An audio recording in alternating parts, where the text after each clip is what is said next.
Panibagong araw nga at panibagong video na naman to ng aking kilikili mga auntie ko.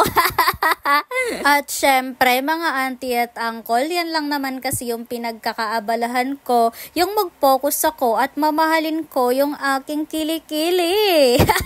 Sa yandang adlaw, ang aking gagamitin itong aking deodorant spray auntie ko dahil yung panahon, maulan, sumalamig-lamig at nakakasigurado ako, hindi ako pagpawisan ng bonggang-bongga te. Kaya hindi mangangasim yung ating kilikili. Kaya nag-deodorant spray lang ako auntie ko. Yung deodorant spray na to, hindi ito matapang. Kaya pwedeng-pwede nito gumamit kahit 12 years old pa lang. Hindi ganon katapang at organic ito yung pagkagawa ng Mabrim deodorant spray. Kaya nakakasigurado ka talaga na kahit bata na merong putok na, pwedeng gumamit nito auntie ko. Auntie ko yung tamang paggamit nitong deodorant spray natin.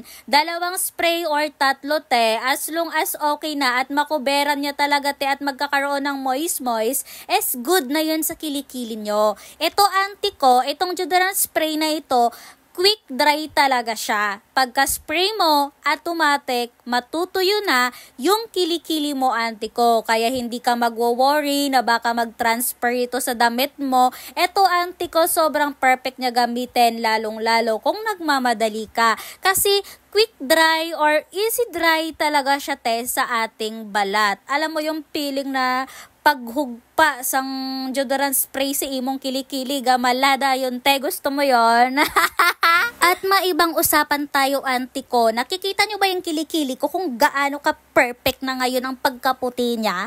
Ikumpara nyo nung mga nakaraang buwan na sobrang itim talaga, para talagang na-damage na yung balat ko dun at nabugbog na talaga at ewan, di ko na talaga alam. Pero sa ngayon auntie ko, kita mo naman perfect na talaga. Kaya dahil doon sa pag-shave ko na yon auntie ko, kaya sa susunod, hindi na ako mag-shave ng aking kilikili te. Mas maganda pala yung wax auntie ko. Pero try natin yan sa susunod na mga taon, yung pagwawax ng ating kilikili. Pero sa ngayon, alagaan muna natin to, yung ating kilikili. Ang importante, walang putok. At wala pa nga talaga ako ganang magsalita mga auntie ko, kakagising ko lang talaga at tiningnan ko nga yung oras, abay 10 na ng umaga. Mabuti na lang at nagising pa ako, nagkaroon pa ako ng hininga at dumilat yung mata ko. Thank you Lord. At sa aking mga basher dyan, sana nagising din kayo, diba? It's so blessed ngayong umaga talaga.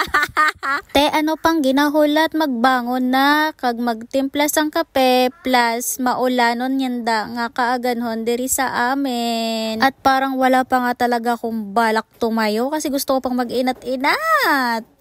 Mga tao talaga gagawin lahat magpapansin lang. Oo naman Uncle Johnny, magpa-ukoy ka lang bala. Gagawin naman talaga ang lahat, kahit ako, kahit ikaw, kahit siya, kahit sino, ginagawa yung lahat. Mabuhay lang dito sa mundong ibabaw. Sa mahal pa naman ngayon ng bugas Uncle, nakakahalaga ng 70 pesos isang kilo, hindi mo ba gagawin ang lahat? Ay naku Col, ayaw ko magkaon ng bigas na 20 pesos ang kilo, NFA yun. Diba ang tigas-tigas, Diyos ko, hindi kita makadudo sang bugas na 20 pesos. Kaya gagawin natin ang lahat. Talagang mabuhay lang tayo dito sa mundong ibabaw Uncle. Diyos ko, alam mo ba yun, sa hirap talaga ng buhay, hindi mo gagawin lahat. Ako, ginagawa ko na talaga ang lahat dito Uncle. Mabuhay lang talaga ako, mapasaya ko lang talaga ang sarili ko, makakain ako ng masarap na mga pagkain dahil dito Uncle. Abay, pera-pera lang yan. Abay, sige, hindi ako magpapansin, basta bigyan mo ako ng pera, papayag ka ba nun? Diba? Hindi naman do. Hey, so pretty. So, mayroon akong nabasang comment, yung sabi sa akin ni ante. Sabi niya, hindi naman kita binabash. In a way, nagsasabi lang ako ng totoo. Ante ko, sinasabihan mo akong barahura, dugyot, patay gutom, walang kwenta. Tapos, sinasabihan mo ako may putok, mabaho yung kilikili, damak. Nagsasabi ka lang ng totoo, sis. Hello? Hello? Mas maputi pa yung kilikili ko kaysa sa'yo. Tapos pag tiningnan kita, ikaw pa yung mukhang may putok te. Pero anyway, it's your opinion, it's okay. So sige na, mang-bash ka pa te. Magsabi ka pa ng totoo kung yan yung gusto mo. Kasi yan lang naman yung mission mo dito sa mundong ibabaw, diba? Manlait ka ng kapwa mo, parang gumawa ka na lang ng social media. Gumawa ka ng Facebook para bantayan yung galaw ko. Ganyan, go, go, go habang buhay ka pa. Kasi sabay-sabay lang din naman tayo mamatay dito sa mundo. Go!